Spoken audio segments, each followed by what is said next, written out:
বুধবারের মধ্যে জামায়াত শিবির নিষিদ্ধ বলছেন আইনমন্ত্রী। এদিকে আমাদের আক্রমণকারী বলে অপবাদ দেওয়া হচ্ছে বলছেন কাদের। জানাবো ডিবি হেফাজতে থাকা ৬ সমন্বয়ককে মুক্তি দিন বলছেন জিএম কাদের।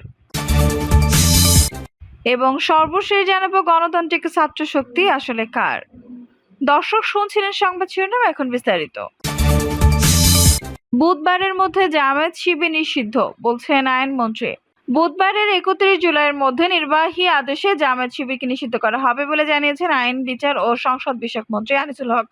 এর আগে শিক্ষার্থীদের কোটা আন্দোলন ঘিরে সংঘাত সহিংসতার পরিপ্রেক্ষিতে আওয়ামী লীগ নেতৃত্বাধীন ১৪ দলের সভায় জামায়াত শিবিরকে নিষিদ্ধ সিদ্ধান্ত হয়। বৈঠক শেষে আওয়ামী লীগের সাধারণ সম্পাদক ওবায়দুল কাদের বলেন, বিএনপি জামায়াত নৈরাজ্যের মাধ্যমে দেশকে অকার্যকর করার ষড়যন্ত্র লিপ্ত।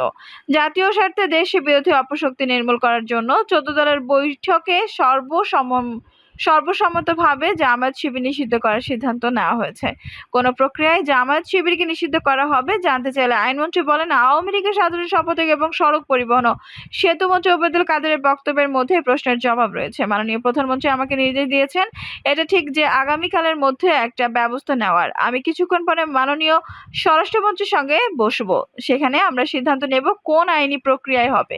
সেটা যখন আমরা সিদ্ধান্ত নেব তখন বলবো। আন্দোলন চলমান রয়েছে, এর মধ্যে জামায়াত শিবির সিদ্ধান্ত করে পরবর্তী সময়ে সরকার আবার ঝামেলায় পড়বে কিনা এ বিষয়ে আনিসুল হক বলেন, দেখেন, এই যে নৃশংসতা যেটি গত ১৬ জুলাই থেকে চালানো হয়েছে, কোটা বিরোধী আন্দোলনের নামে যে সহিংসতা চালানো হয়েছে, যারা কোটা বিরোধী আন্দোলন করেছেন তারা কিন্তু জানিয়েছেন এই সহিংসতার সঙ্গে তাদের কোনো সম্পৃক্ততা নেই।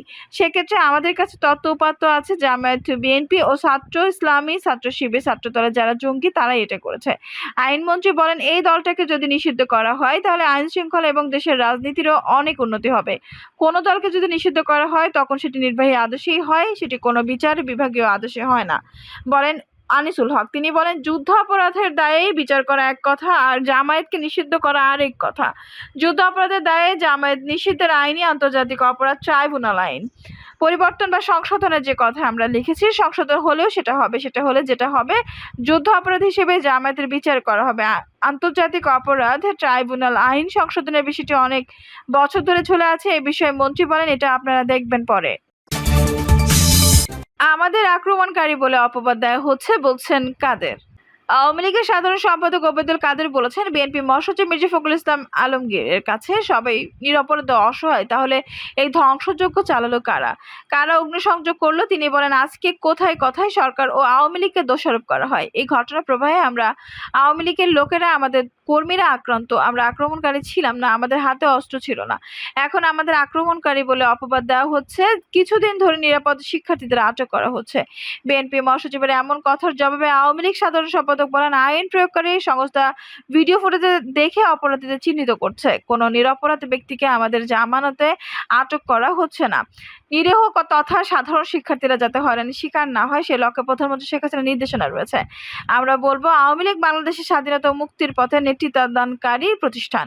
আওয়ামী লীগ আচরণের দায়িত্বশীলতার পরিচয় দিয়ে যাচ্ছে। তিনি বলেন, কোনো নিরাপদ ব্যক্তি যেন গণতন্ত্রের গণগ্রেপ্তারের নামে অপরাধী সাব্যস্ত না হয়, সে ব্যাপারে আমাদের দলেরও সিদ্ধান্ত রয়েছে। কোনো নিরীহ ব্যক্তিকে কোনো অবস্থায় হেনস্থা করা যাবে না। আটকের সংখ্যা বেশি দেখানোর জন্য কোনো নিরীহ ব্যক্তিকে কেউ যেন অতি উৎসাহী হয়ে গ্রেপ্তার না করে। ডিবি হেফাজতে থাকা ৬ সমন্বয়ককে মুক্তি দিন বলছেন জিএম কাদের। ঢাকা মহানগর গোয়েন্দা পুলিশের ডিবি হেফাজতে থাকা বৈষম্য বিরোধী ছাত্র আন্দোলনের ৬ সমন্বয়কে মুক্তি দেওয়ার দাবি জানিয়েছেন বিরোধী দলীয় নেতা ও জাতীয় পার্টির জাপা চেয়ারম্যান জিএম কাদের। জিএম কাদের বলেন, নিরাপত্তা হেফাজতের নামে আটক ৬ ছাত্র নেতা মোহাম্মদ নাহিদ ইসলাম, সার্জিস আলম, হাসনাত আবদুল্লাহ, মোহাম্মদ আবু বাকের, আসিফ মাহমুদ ও নুসরাত তাবাসসুমকে মুক্তি দিতে হবে। বিবৃতিতে বিরোধী দলীয় এই নেতা বলেন, বাংলাদেশ প্রজাতন্ত্র, এখানে দেশের মালিক জনগণ, দেশের সকল ক্ষমতার মালিক ও জনগণ। সরকারের বিরুদ্ধে সমালোচনা বা প্রতিবাদ করার অধিকার প্রতিটি নাগরিকের আছে। অহিংস প্রতিবাদকে রাষ্ট্রদ্রোহ হিসেবে বিবেচনা করার বা সেই দৃষ্টিভঙ্গি থেকে রাষ্ট্রীয় আইন শৃঙ্খলা রক্ষাকারী এবং প্রতিরক্ষা বাহিনীকে ব্যবহার করে সহিংসভাবে মোকাবেলা করার অধিকার সরকার বা সরকারি দলের নেই। সে কারণে শুধু ছাত্র নয়, কোনো আন্দোলন দমাতেই আইন শৃঙ্খলা রক্ষাকারী বাহিনী সদস্য গুলি করতে পারে না। জিএম কাদের বলেন, নিরাপত্তা হেফাজতের নামে বেশ কয়েকটি দিন ধরে বৈষম্য বিরোধী ছাত্র আন্দোলনের ৬ জন সমন্বয়ককে ডিবি অফিসে আটক রাখা হয়েছে। পরিবার ও স্বজনদের সাথে দেখা পর্যন্ত করতে দেওয়া হচ্ছে না। বিভিন্ন সূত্রে আমরা জানতে পেরেছি এজন্য স্বজনদের মাঝে মারাত্মক উৎকণ্ঠা বিরাজ করছে। আবার ডিবি হেফাজতে থেকে আন্দোলন প্রত্যাহারের ঘোষণা দিয়েছে তারা।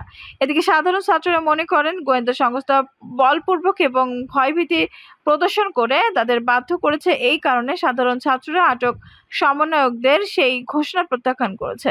দিনের পর দিন সাধারণ ছাত্রদের নিরাপত্তার নামে তাদের ও তাদের পরিবারের ইচ্ছার বিরুদ্ধে আটকে রাখাকে আমরা আইনসম্মত মনে করি না।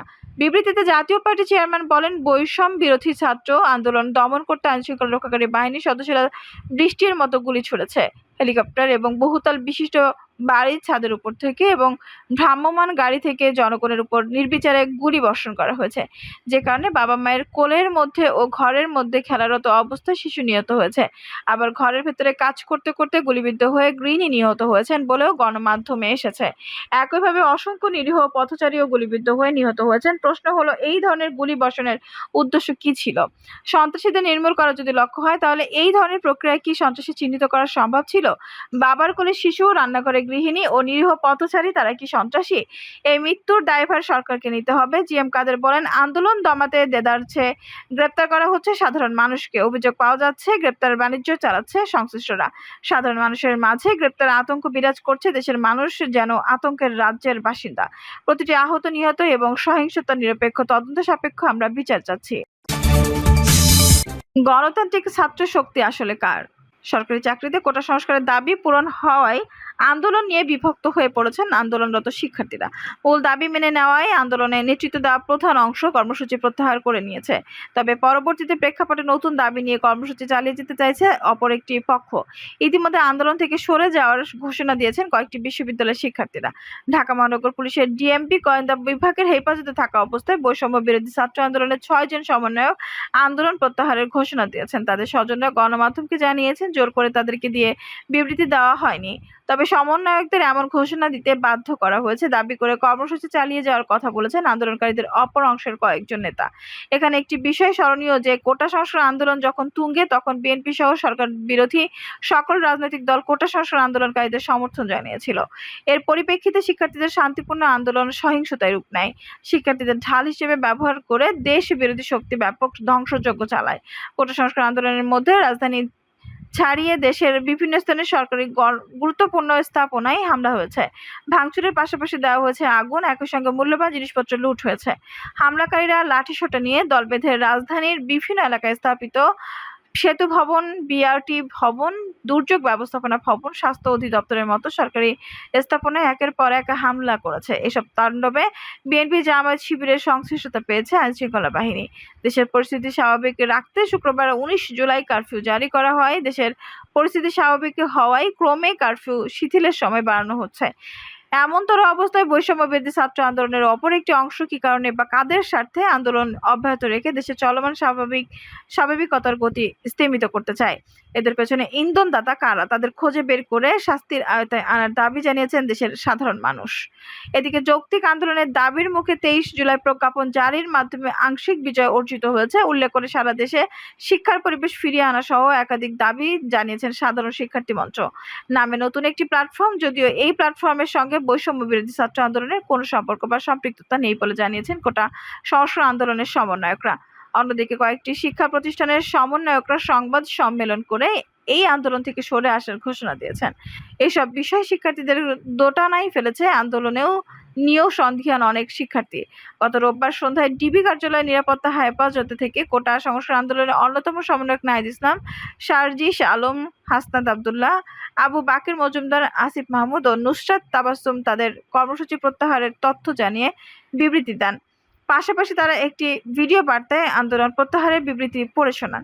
এর প্রক্রিয়ায় বৈষম্য বিরোধী ছাত্র আন্দোলনের কয়েকজন সমন্বয়ক ও সহ সমন্বয়ক তাদের ফেসবুক টাইমলাইনে পোস্ট করে দাবি করেন জোর করে এই বিবৃতি দেওয়ানো হয়েছে, সে কারণে এটি গ্রহণযোগ্য নয়।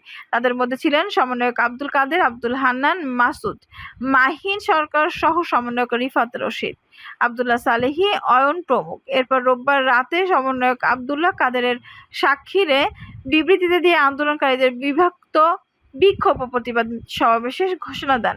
বরিশাল বিশ্ববিদ্যালয় অন্যদিকে গত ২৭ জুলাই এই সংবাদ সম্মেলন করে বিশ্ববিদ্যালয় বন্ধ ও নানা বাস্তবতায় আপাতত কোনো কর্মসূচি নেই বলে জানান বরিশাল বিশ্ববিদ্যালয়ের শিক্ষার্থীদের সমন্বয়ক সুজয় বিশ্বাস শুভ। তবে তারা হল খুলে দেওয়ায় শিক্ষার্থীদের হয়রানি বন্ধ সহ ৪ দফা দাবিও জানান। বাংলাদেশ কৃষি বিশ্ববিদ্যালয় গত রোববার বাংলাদেশ কৃষি বিশ্ববিদ্যালয় ক্যাম্পাসের কোটা সংস্কার আন্দোলন কর্মসূচি প্রত্যাহার ঘোষণা করেছে বৈষম্য বিরোধী ছাত্র আন্দোলন। খোঁজ নিয়ে জানা গেছে যারা আন্দোলন প্রত্যাহার ঘোষণা করেছে তারাই শুরু থেকে আন্দোলন নেতৃত্বে ছিল। তবে আন্দোলনে অংশ নেওয়া অনেক শিক্ষার্থী তাদের ঘোষণাও মেনে নেননি। বৈষম্য বিরোধী ছাত্র আন্দোলনের একাংশের সমন্বয়ক আব্দুল্লাহ কাদের বলেন, সাধারণ শিক্ষার্থীদের মতামত ও চাহিদার বিভিন্ন আমাদের দেওয়া দাবি আদায় না হওয়া পর্যন্ত আমরা আন্দোলন চালিয়ে যাব। বাইরে আমরা যে সমন্বয়করা আছি নিজেদের মধ্যে যোগাযোগ করে কর্মসূচি দিয়েছি। আমাদের মধ্যে কোনো বিভাজন নেই। বিভিন্ন বিশ্ববিদ্যালয় আন্দোলন প্রত্যাহারের বিষয়ে তিনি বলেন, যেসব প্রতিষ্ঠানে কর্মসূচি প্রত্যাহার করা হয়েছে সেখানে সমন্বয়কদের সঙ্গে আমরা কথা বলছি। অনেকেই চাপের মুখে এমন ঘোষণা দিচ্ছেন বলে আমাদের জানিয়েছেন। ৮ দফার যা আছে বৈষম্য বিরোধী ছাত্র আন্দোলনে ৮ দফা দাবির মধ্যে রয়েছে নিহতদের ঘটনা তদন্ত করে দায়ী ব্যক্তিদের বিরুদ্ধে হত্যা মামলা করে গ্রেপ্তার ও বিচার, শহীদদের পরিবারকে আর্থিক সহযোগিতা, মাসিক ভাতা ও তাদের পিতা মাতার মতামতের ভিত্তিতে একজন সদস্যকে চাকরির নিশ্চয়তা দেওয়া, সব পাবলিক বিশ্ববিদ্যালয়ে আবাসিকগুলোতে প্রশাসনিকভাবে সিটবদ্ধ সন্ত্রাসী কার্যক্রম বন্ধ করা এবং ছাত্র সংসদে চালু করা কোটা সংস্কার আন্দোলনকারীদের বিরুদ্ধে করা সব মামলা প্রত্যাহার, কোটা সংস্কার আন্দোলনের সঙ্গে জড়িত সব শিক্ষার্থীদেরকে সব ধরনের রাজনৈতিক, আইনি বা বিশ্ববিদ্যালয় প্রশাসনের মাধ্যমে একাডেমিক হয়রানি না করার নিশ্চয়তা দেয়। এদিকে জামায়াত শিবিরকে নিষিদ্ধ করার সিদ্ধান্ত নিয়েছে ক্ষমতাসীন দল আওয়ামী লীগ নেতৃত্বাধীন ১৪ দলীয় জোট। আগামী ২-১ দিনের মধ্যে এই বিষয়ে সরকার চূড়ান্ত সিদ্ধান্ত নেবে না জোটের বৈঠকে জানানো হয়েছে। জোটের প্রধান ও আওয়ামী লীগের সভাপতি শেখ হাসিনার সভাপতিত্বে ১৪ দলের শীর্ষ নেতাদের এক বৈঠকে এই সিদ্ধান্ত হয়। সোমবার ২৯ জুলাই প্রধানমন্ত্রী শেখ হাসিনার সরকারি বাসভবন গণভবন এই বৈঠক অনুষ্ঠিত হয়। কোটা সংস্কারের দাবি আন্দোলন ঘিরে ছড়িয়ে পড়া সহিংসতায় নিহত ব্যক্তিদের স্মরণে আজ মঙ্গলবার ৩০ জুলাই সারা দেশে শোক পালন করা হচ্ছে। গতকাল সোমবার মন্ত্রিসভার বৈঠকে এই সিদ্ধান্ত হয়েছে। দর্শক, এই ছিল এখনকার সর্বশেষ সংবাদ। নিউজটি ভালো লাগলে অবশ্যই একটা লাইক দিন, কমেন্টে আপনার মূল্যবান মতামত জানান। সবসময় আমাদের পাশে থাকতে সাবস্ক্রাইব করে বেল বাটনটি অন করে রাখুন। ধন্যবাদ।